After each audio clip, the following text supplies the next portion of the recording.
The film opens in a dark room filled with doors. A small dragon attempts to escape, pursued by an old man. As the old man turns, he realizes another man is closing the door to trap him. The old man throws a ball of magic at the type, but nothing happens. Many years later, it's a normal morning in London, but Paul is already in trouble. He overslept, his shoelace breaks, the toaster is damaged, and he has to rush to a job interview. On the way, a strange old man named Monty appears, striking up a conversation and swearing he's known Paul for ages. Paul doesn't recognize him and ignores him for now, hurrying to get in line. Suddenly, a small dog steals Paul's scarf, and he has to chase the animal down an alley. He loses sight of the dog, but finds a door labeled Candidates and decides to enter. Inside a room full of strange objects, Paul finds a woman named Sophie, seemingly waiting for the interview while watching TV. Paul sits next to her and tries to start a conversation, but without success. So he also watches TV and discovers he missed the company's presentation. He still doesn't know what the job is, only that the company is called Wells & Company.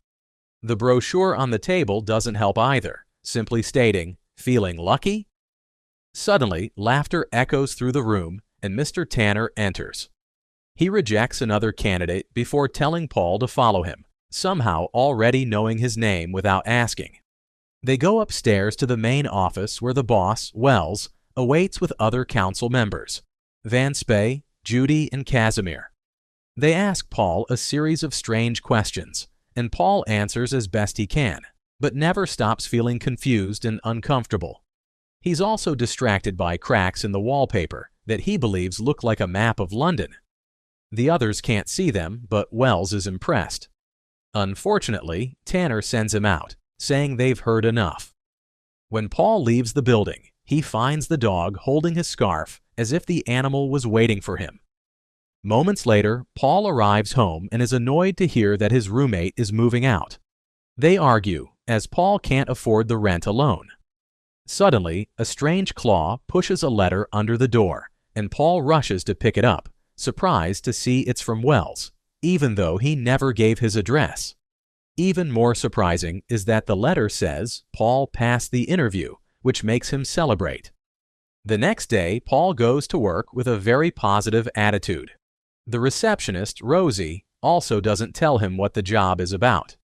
After giving him a cup, she calls Tanner, who takes Paul and guides him through different areas of the building, explaining that they are a law firm and that computers are not allowed there.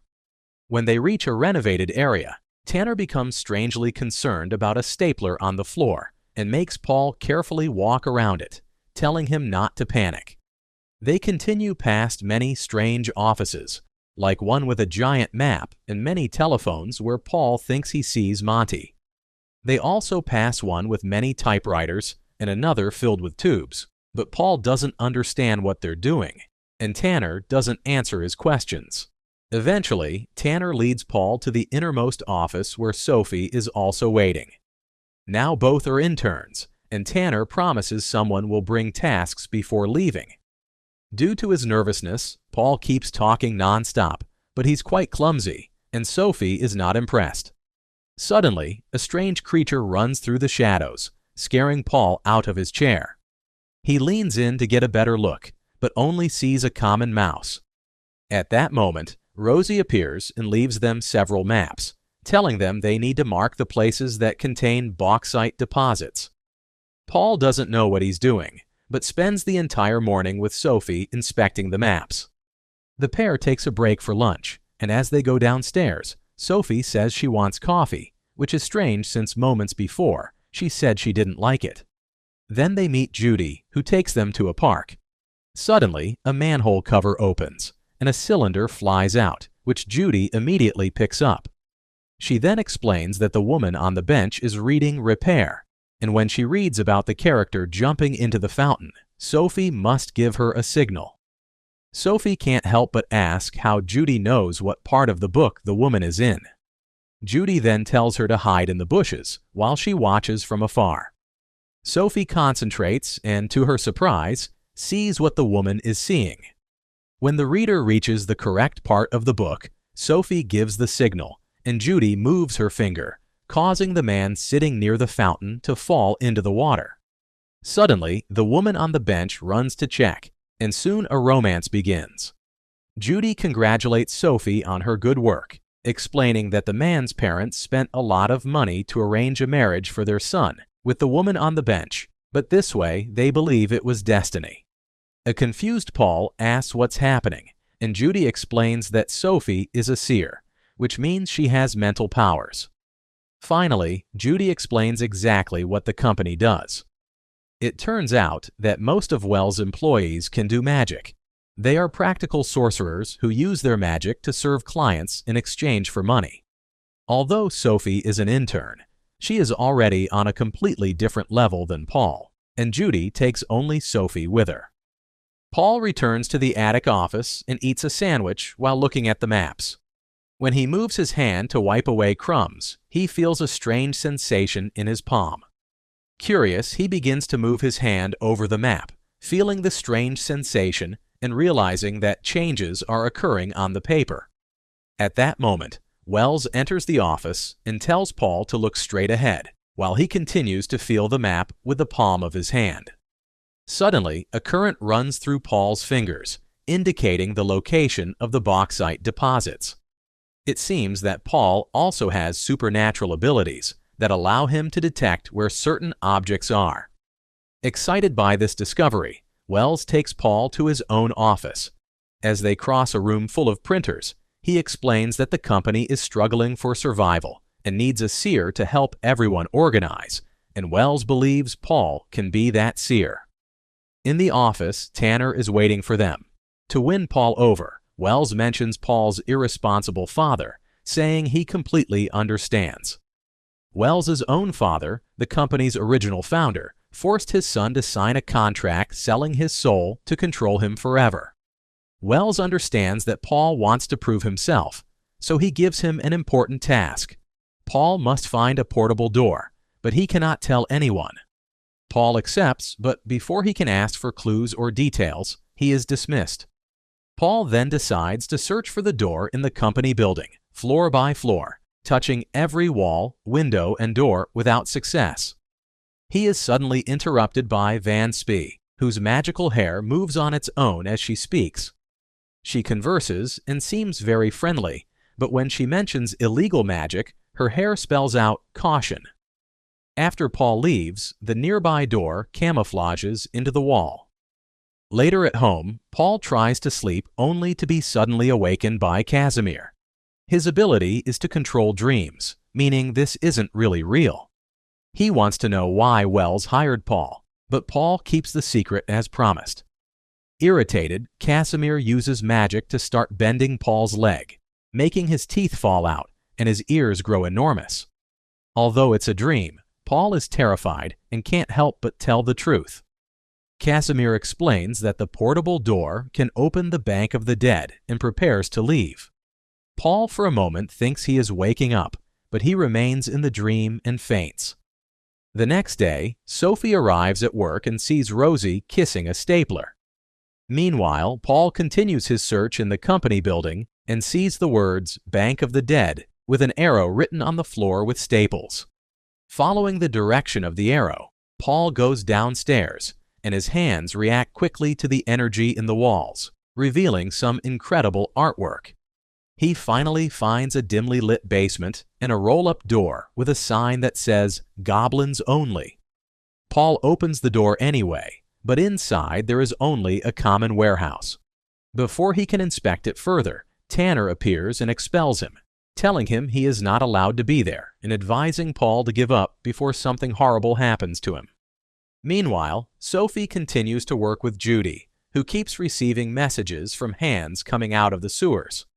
Judy explains that these hands belong to goblins who have been working with wizards for years and are able to observe humans without being noticed. For today's mission, Judy has Sophie sign a lost pet in a store so the owner can reunite with her cousin in a few days.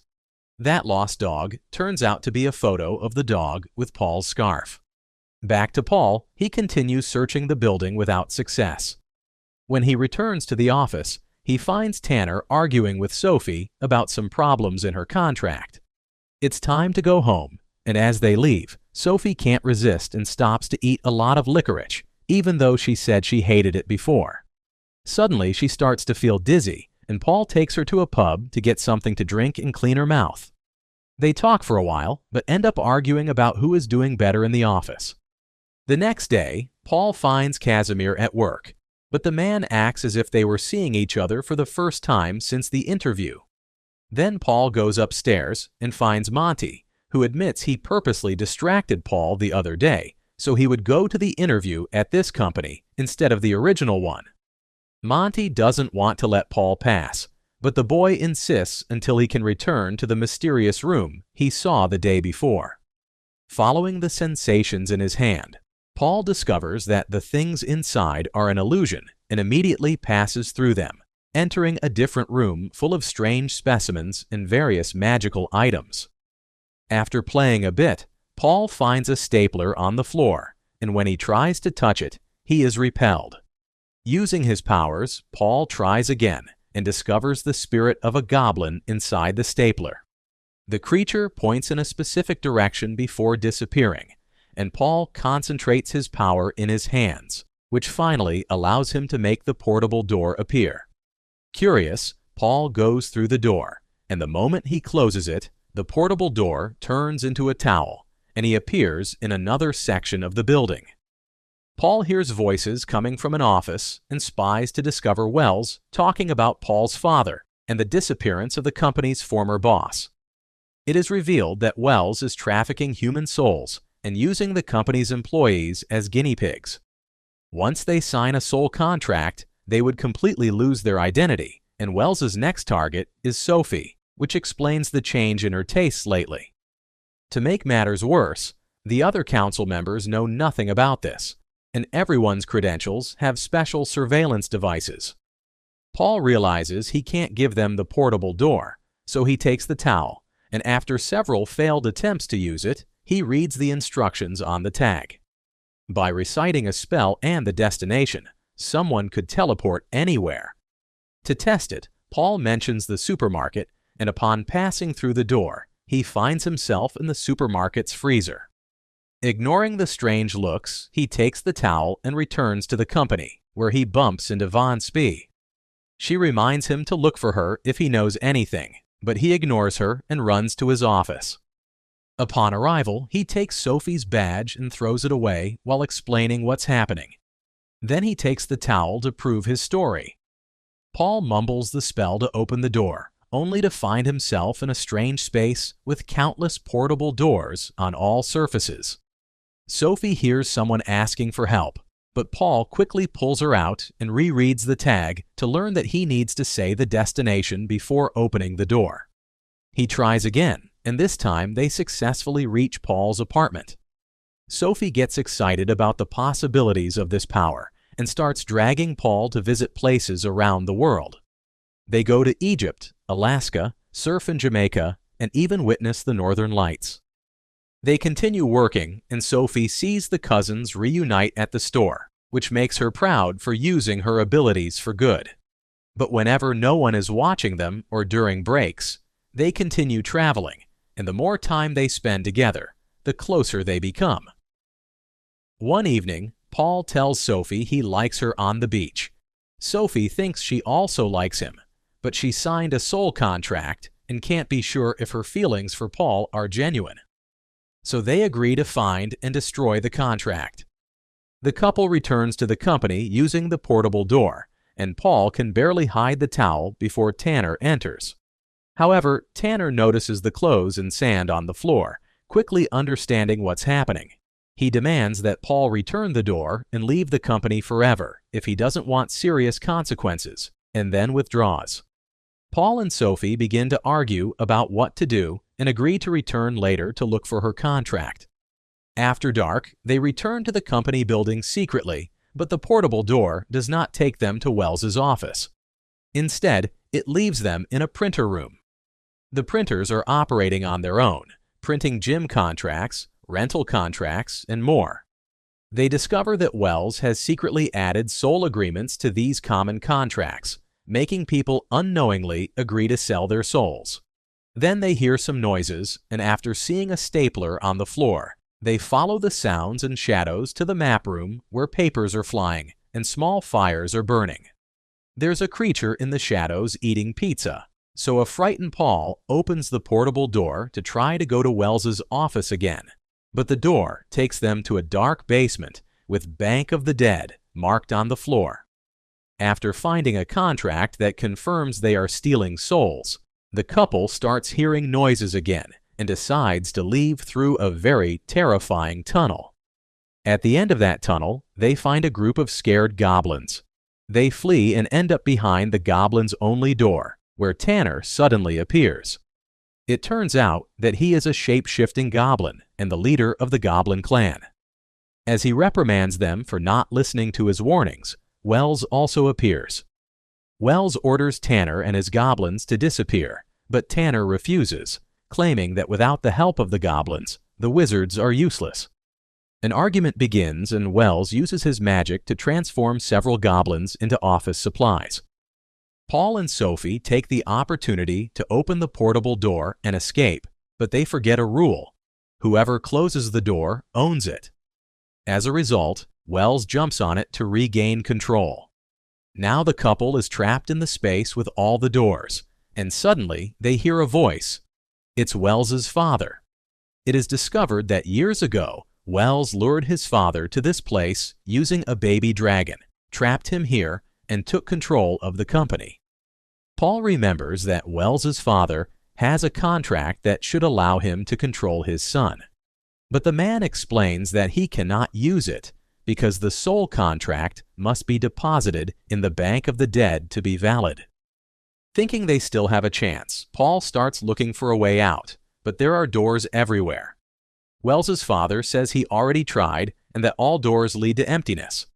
However, Paul concentrates on using his powers, and after much effort, he actually finds the way out. They go out into the streets, and an excited Wells Sr. takes them back to the company where he begins to make plans. He asks Paul to take Wells's contract to the bank while he goes to confront his evil son, and Rosie goes to find her husband.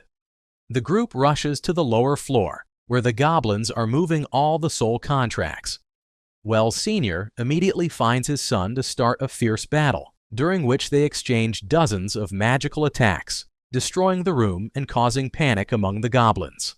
As magical energy flies everywhere, Paul and Sophie try to sneak away to retrieve the door, but Paul is knocked down and captured by a group of goblins. Sophie uses her powers to try to contact Judy and ask for help, but the goblins attack her. Desperate to save Sophie, Paul fights the goblins but ends up caught in a net. At that moment, Rosie arrives with a stapler and throws it to Wells Sr., who uses his magic to touch the stapler and free a goblin that was trapped inside.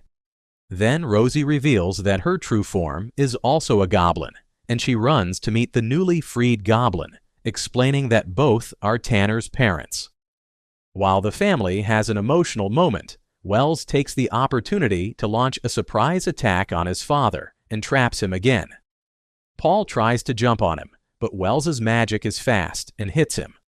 At that moment, the other council members finally arrive on the scene and try to stop Wells, but he pushes them away, threatening to kill his father. Then he traps Sophie with his magic, asking Paul to hand over the soul contract in exchange for her life. Suddenly, Sophie telepathically communicates with Paul, telling him that he could use his powers to create portal doors from scratch. Paul concentrates and reaches out, making several doors appear in front of him. He immediately opens one under his feet and jumps directly into the Bank of the Dead, where he delivers Wells's soul contract to an employee while asking for a special exchange. The moment the employee extracts the soul from the signer, Wells's powers immediately disappear, allowing Wells Sr. to trap his evil son with magic, while Sophie retrieves the towel to open the door to the dark room. Then Wells Sr. locks his son in there as revenge for what he has suffered in recent years.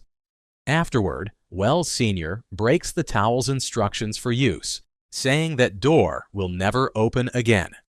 Sophie worries about Paul, but he returns with his own powers and gives her contract, which he got in exchange for Wells's.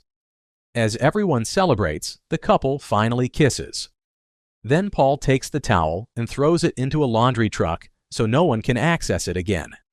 In the end, the council holds a meeting with Sophie and Paul to offer them permanent jobs. Both accept, and using her telepathy, Sophie tells Paul that her feelings are real, and both hold hands. Meanwhile, the towel arrives at a hotel where a maid accidentally says the spell. If you want interesting movie recaps, like, share, and subscribe to follow us for more movie recaps.